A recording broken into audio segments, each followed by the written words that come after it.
Welcome to day 3. Today we learned about how do we wrap up an exercise, or more importantly, how does a hurricane response wind down? I think you'll find the details really matter.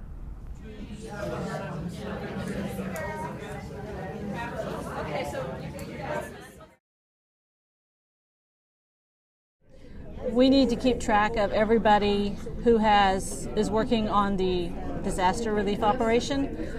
So we need to know in case there might be, say, a building collapse someplace. We need to know if we had any of our workers there. So trying to track everybody, and a lot of people don't realize that is why we tell you you have to sign into a job and you have to sign out. So we kind of have to know where you're at all times. I've learned how staffing helps with every other function that we have on a disaster.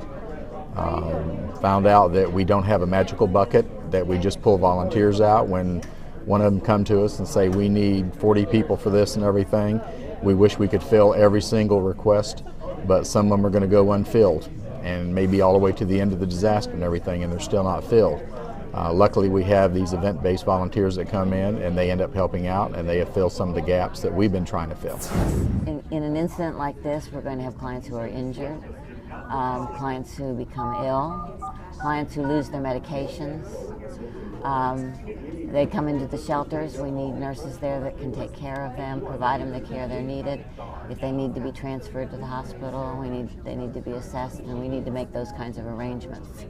If people are in the hospital, we need to check on them, help them with reuniting with family, and assisting them in any way that they need to be assisted. Well, because it's a humanitarian organization and it's the kind of thing I like to do.